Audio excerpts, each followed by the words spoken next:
Oke, terima kasih. Assalamualaikum warahmatullahi wabarakatuh. Alhamdulillahirrabbilalamin. Assalatu wassalam asrofil anbiya'i wal mursalin wa ala alihi wa sahbihi ajmain amma ba'du. Oke, pada kesempatan hari ini saya akan mencoba menjelaskan materi kita untuk mata kuliah kepemimpinan. Ya, sebelumnya saya perkenalkan dulu. Saya Widit Nugraha atau Pak Widit ya, yang akan mengampu mata kuliah kepemimpinan pada semester ini, dan nanti rencananya saya akan berada di sebelum UTS.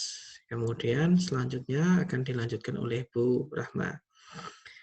Oke, untuk minggu kemarin saya berikan tugas untuk teman-teman semuanya, kemudian belajar mandiri.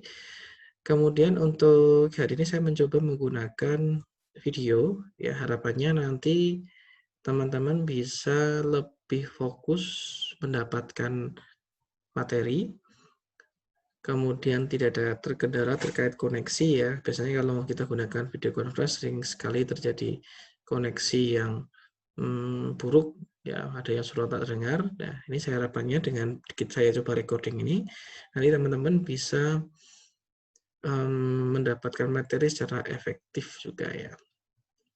Oke, pada pertemuan ini saya akan membahas tentang peran pemimpin efektif, kekuasaan, kompetensi, kredibilitas, kemauan, semangat, dan keberanian. Di mana ini merupakan bagian-bagian yang sangat penting dalam kepemimpinan pastinya ya.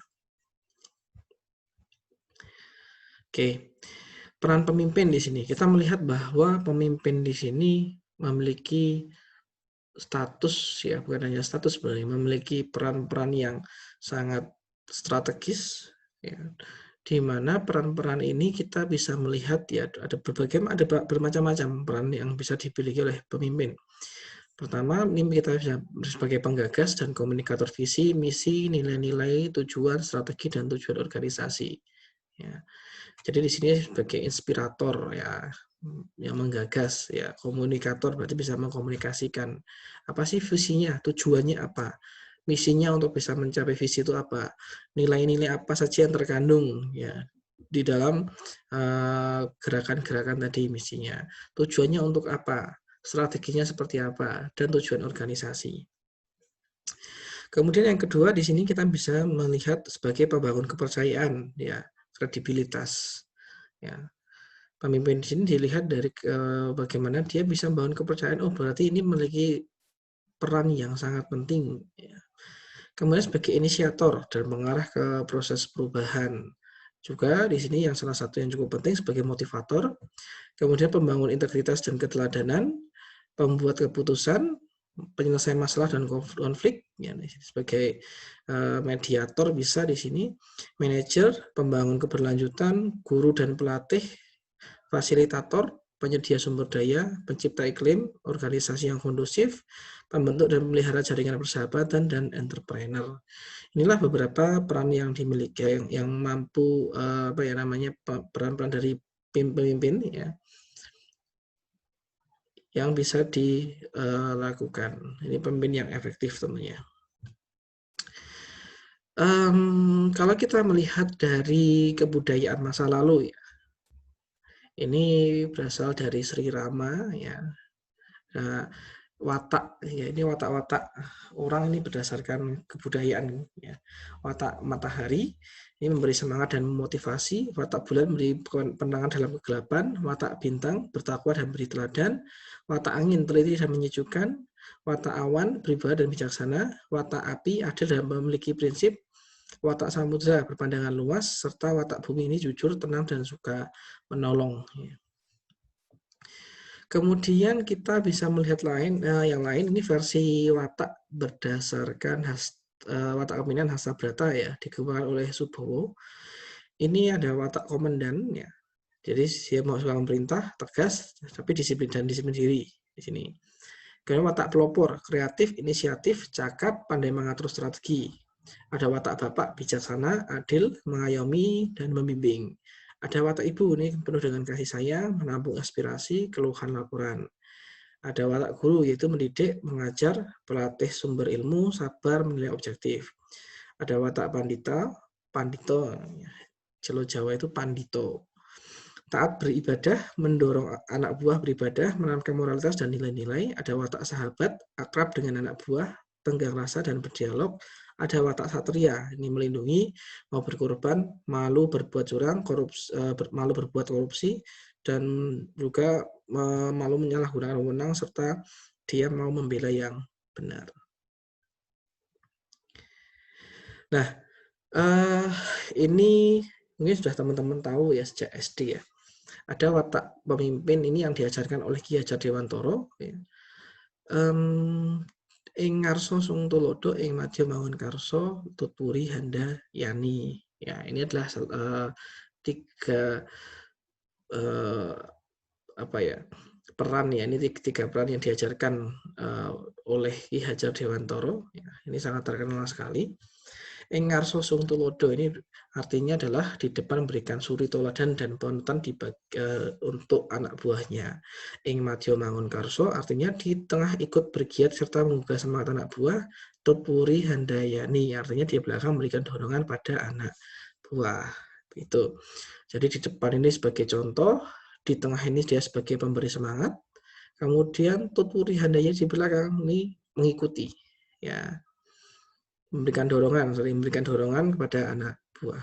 Ya, ini bukan dorongan dari belakang. Nah, cara kerja pembinaan yang efektif ya. Harus mengetahui apa visi, misi, dan tujuan organisasi. Ya, ketika teman-teman nanti bekerja di suatu perusahaan itu harus tahu apa sih visi, misi, tujuan organisasinya. Misalkan nanti teman-teman masuk di dunia pakan, perusahaan yang berhubungan dengan pakan. Ya harus tahu visinya adalah misalkan menghasilkan pakan yang berkualitas. Misinya apa? Tujuannya tujuan organisasi apa? Nah, di situ. Jadi ketika tahu ini maka teman-teman akan mengetahui apa saja yang perlu dikerjakan. Ya, poin kedua. Kemudian apa yang harus dikerjakan, tadi apa yang saya kerjakan, terus apa sih yang harus dikerjakan, ini semuanya. Kemudian pasti ada dalam suatu organisasi itu ada banyak sekali perbedaan, sehingga kita perlu ada namanya toleran. Kemudian tidak takut terhadap kelebihan bawahan, nah ini malah kita harus senang nih, bawahan yang memiliki kelebihan ini jangan sampai kita malah takut, wah takut nanti kita digeser posisinya, jangan. Ya. Kita malah harus tahu kelebihan bawahan sehingga nanti kita bisa mengoptimalkan kemampuannya. Kemudian memilih mengerjakan hal-hal yang tepat meskipun kecil dan sederhana. Ya, ini ya cara kerja pemimpin yang efektif. Kemudian ada 5 pilar kepemimpinan. Pertama, kekuasaan. Kedua, kompetensi. Ketiga, kredibilitas. Keempat, kemauan dan semangat. Kelima, keberanian. Kita lihat nanti. Kekuasaan di sini. Nah, untuk bisa menggerakkan orang lain, maka pemimpin harus memiliki kekuasaan. Tanpa kekuasaan, maka pemimpin tidak bisa berbuat apa-apa. Pastinya ya di sini. Kekuasaan berarti memanut untuk menyuruh orang lain agar berbuat sesuatu atau tidak berbuat, memeriksa, memutuskan, dan membuat agenda. Kekuasaan dibagi menjadi 2, yaitu kekuasaan yang berasal dari organisasi dan kekuasaan yang berasal dari individu. Ya. Nih, kita melihat yang dari kekuasaan yang berasal dari organisasi dulu. Ini disebut juga dengan kewenangan dan atau otoritas. Ya, yang dipimpin mau mengikuti pemimpin karena keharusan.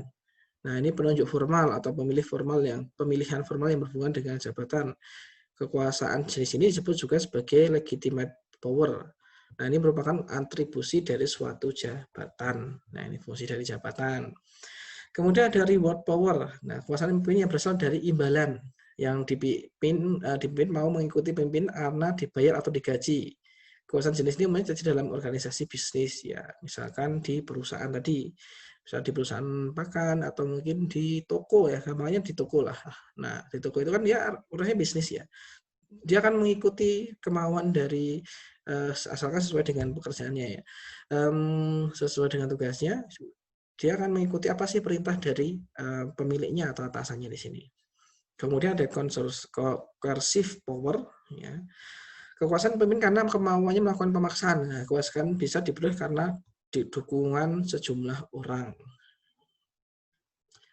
Ini biasanya itu kalau untuk calon pemimpin daerah biasanya. Ada kan biasanya ada diusung ya di situ.